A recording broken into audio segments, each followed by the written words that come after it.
There's nothing more pathetic in baseball than not being able to hit. And yet somehow, the Pirates out-pathetic even that. Good morning to you. Good Monday morning. I'm Dejan Kovacevic of DK Pittsburgh Sports, and this is Daily Shot of Pirates. It comes your way bright and early every weekday if you're into football and or hockey. I also offer daily shots of Steelers and Penguins where you found this. Marlins 2, Pirates, oh, go ahead and guess. Yeah, 0. Again.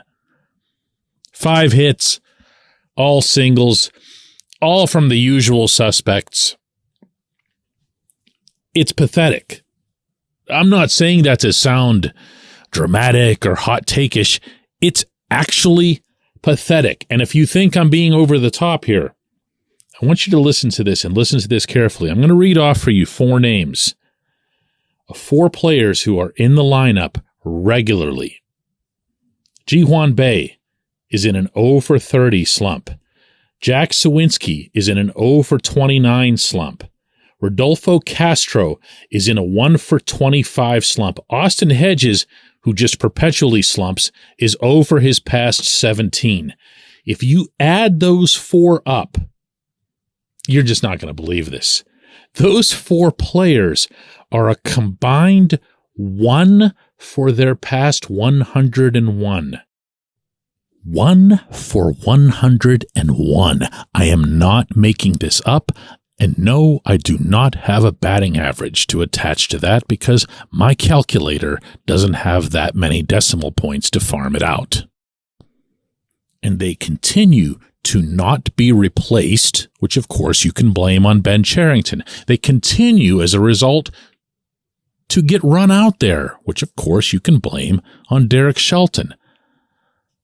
But what blows me away is that not one of these players ever amounts to an exception to getting better under Andy Haynes.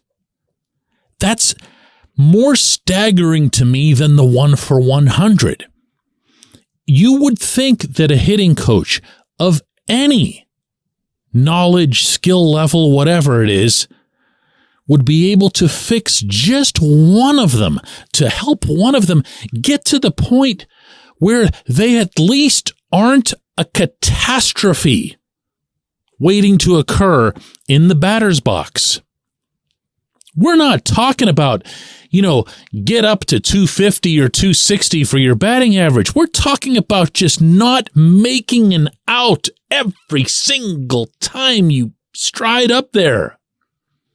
That's how destroyed these players are. I mean, I could throw in a few others too. None of them are that crazy. But 1 for 100 out of 4 regular players in your lineup, 4 out of 9, just half your lineup, is 1 for 100.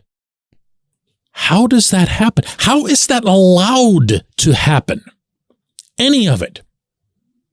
You can take your pick. You know what? Go right ahead and blame the players themselves. I am 100% fine with that. Spread it however it is that you'd like. Because you could pull me in off the street, and I couldn't swing a bat right now to save my life.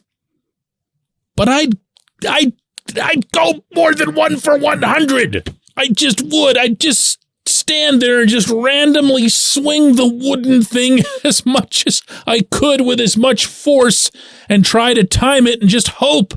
And maybe I'd go 2 for 100. I don't know. If you're a player and you go up there with guys on second and third, the way the Pirates did yesterday, and you don't even try to put the ball in play, you're swinging out of your shoes or you're watching strikes go right down the pipe. Yeah, of course that's partly on you. You grew up playing this sport. Even if your hitting coach is telling you to go up there and be patient in that situation, don't listen to him. But if you're the people running the team, whether it's the field manager or the general manager, and you realize that you have such overwhelming evidence that the person you are paying to make hitters better at hitting is failing so spectacularly at the only job he holds. And you're thinking to yourself, maybe there's somebody out there who could be better at this. Yeah, I think there just might be. What are you doing? What are you doing? We're not even at the stage where you can say, hey, the pitching is bad or whatever. You can't. The pitching's actually been really good. The Pirates have the 6th best ERA in all of Major League Baseball in the month of June. Osvaldo Bido was outstanding.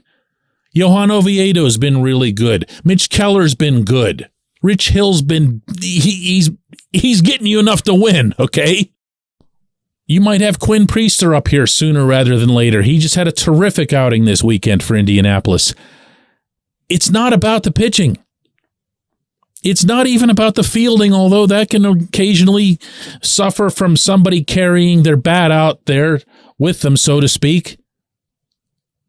This is 100% about a commonality among these hitters. And the commonality is singular. It's a hitting coach who is so very completely disposable. This is not someone you have to worry about losing. You don't have to worry about letting him down or having the rest of... No, man. This is the most black and white obvious case for firing a coach that I think I've seen in my career, a lifetime of covering professional sports. And take that from someone who also covers the offensive coordinator of the Steelers, Matt Canada. This is embarrassing. It's beyond embarrassing. At least it should be. When we come back, J1Q. This portion of Daily Shot of Pirates is brought to you by our friends at North Shore Tavern that's directly across Federal Street from PNC Park. It's home of Steak on a Stone, an eating experience, underscoring the word experience. The steak is brought to you partially cooked on an 800-degree stone, and you do the rest. It's a ton of fun, it's a great meal, and it's a baseball atmosphere like no other in Pittsburgh. North Shore Tavern, right across Federal Street from PNC Park. Your front door, your car, your bike, your computer, your gun.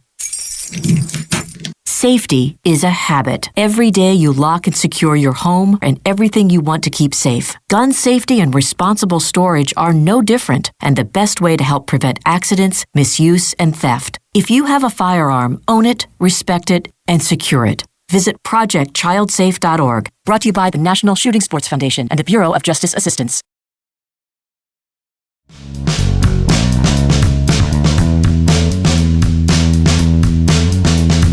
Today's J1Q comes from Mike Anatori, who asks, when O'Neal Cruz went down, DK, you talked about the Pirates needing to just tread water to stay in the race in the moribund Central Division. Now that they have utterly failed at that, and we know that Henry Davis and Nick Gonzalez have proven incapable of producing a Cincinnati Reds, Ellie De La Cruz type turnaround, can we finally conclude that the Cherington regime has been almost as big a failure at talent evaluation, acquisition, and development as the preceding front office? No, you can't, Mike. But I'm not answering that the way you might think I am.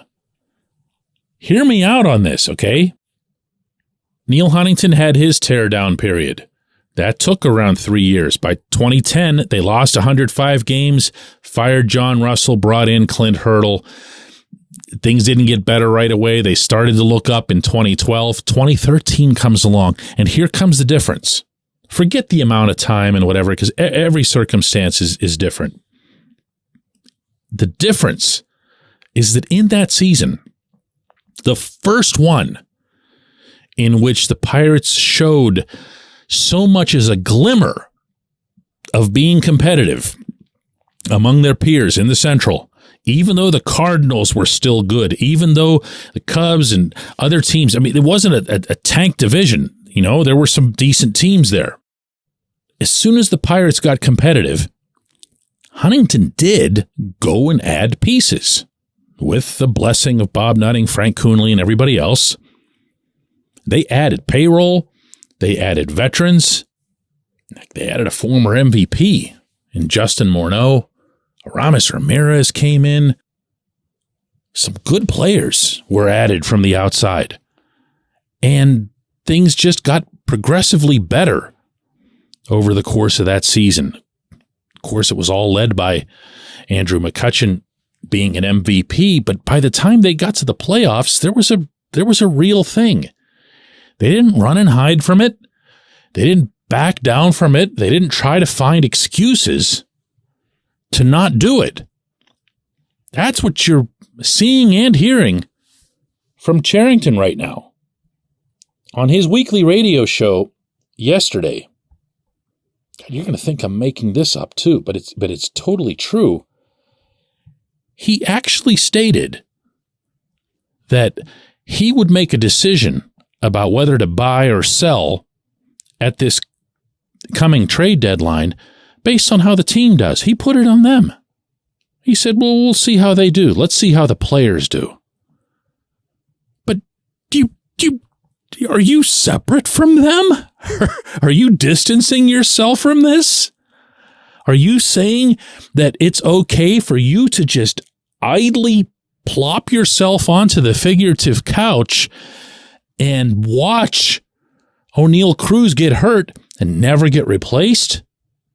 Watch every hitter in your lineup except for Andrew McCutchen and Carlos Santana, who are too old to be influenced by hitting coaches, get ripped apart from a poise and productivity standpoint by this hitting coach, and you're doing nothing about it. You're plucking waiver wire relievers up still. Like it's never stopped being 2021 or 2022. That's your difference. And no, I'm not ready to put him. I'm not ready to put Cherington into a category with Huntington. Huntington made the playoffs 3 times. Won a round against the Reds. This team isn't within a solar system of doing anything of the kind. Not this year, not next year. And the scariest part is, the most ominous facet to everything that we're talking about, is that everything continues to be aimed at just punting the ball further down the field. All this GM wants is for these players to not come through so he doesn't have to make any kind of buy trades or whatever. And in the meantime, the worst hitting coach any of us has ever seen will continue to be gainfully employed. And oh, by the way, welcome Nick Gonzalez to the majors and you're 0 for 8. Get used to it, kid. Or better yet, do what I'd like to think that Henry Davis has done and just turn and run the other direction when he's coming down the hall. I appreciate the question. I appreciate everyone listening to Daily Shot of Pirates. We'll do another one of these tomorrow.